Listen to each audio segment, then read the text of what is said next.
So we're continuing Rabbi Yagen on the Chidushim of Pesach. The next person we need to speak about is Moshe Rabbeinu's mother. We spoke about his father yesterday. Today we need to speak about his mother Yocheved and his sister Miriam. Now they had these different names, Shifra and Puah. Why is that? Because they were also the Hebrew midwives. And Paro told them to all the Jewish boys throw in the Nile River. What did they do? They didn't listen. They went, they kept the boys alive. Their name was Shifra and Puah because Shifra, they cleansed the babies. Puah, they revived or they cooed. They made these noises to calm the babies down. But such Mesirat Nefesh, giving over of their life, obviously Paro would have killed them if he would have found out such a thing. And they lied to his face. They said that they gave birth in the fields before we could get there even. They're like the animals who give birth on their own. So therefore, we learn from here how important it is to have bravery.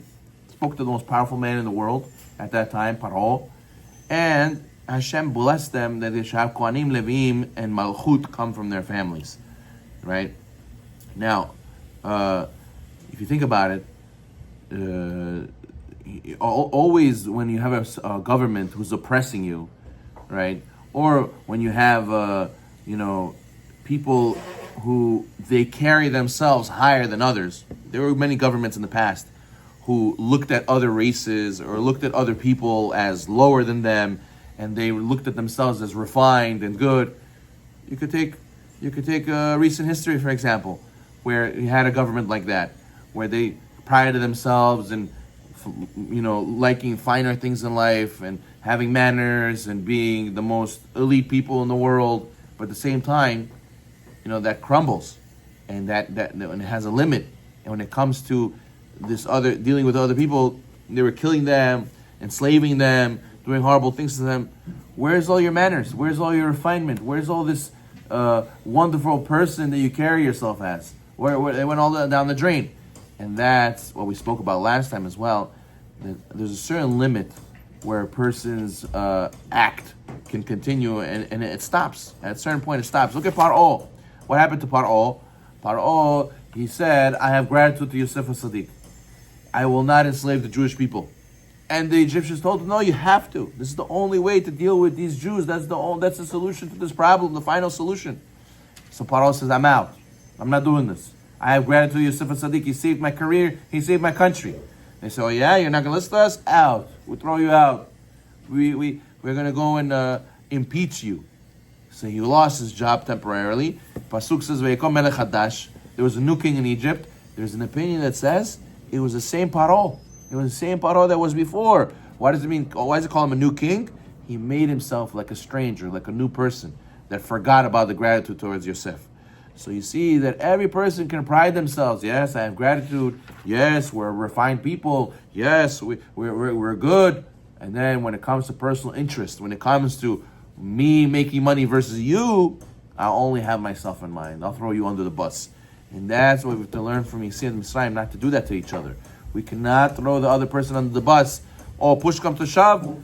I'm gonna lose I'm gonna lose something I could have gained over here. Okay, I say I don't care about my friends anymore. I don't care about my fellow brother anymore. That's everybody. Let everybody drop dead. For what do I care? And that's the mentality of Paro.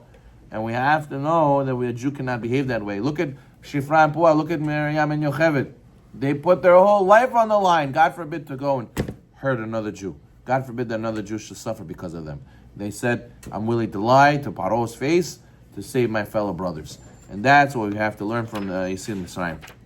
It says that the Midrash, that the Rishon B'Shetach asked the students to buy him a donkey, to ride. He needed a donkey. So they bought one from an Arab, and afterwards they found the gem hidden in the donkey. So then they said to the Rabbi, look at this. You're wealthy now. You don't have to even go to make parnasah. Hashem bless you with a diamond. He says, no, a donkey I bought. I didn't buy a diamond. He sent it back.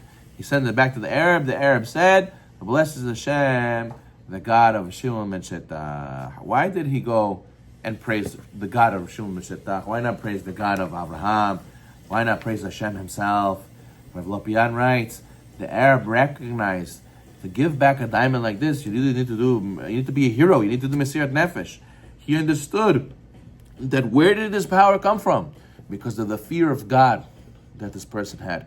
If you're willing, says the Olapiyah, if you're willing to go and shove your friend under the bus for you to gain something, that means you have lacking Yirat Shamayim.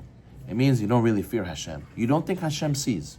But if you really fear Hashem like Shifran Pua, you really fear Hashem like Rabbi Shimon Meshetah, so then you'll never do that. And the Arabs saw that. The Arabs saw it. If Rabbi Shimon Meshetah is able to give back so much profit for the sake of doing the right thing, that means he has a high level Yirat Shamayim. I want to bless the God of Rabbi Shimon Meshetah, meaning that relationship he has. That's what I'm blessing. I'm blessing the God of Rabbi Shimon Meshetah. He has moral heroism from where? From his Yirat Shamayim.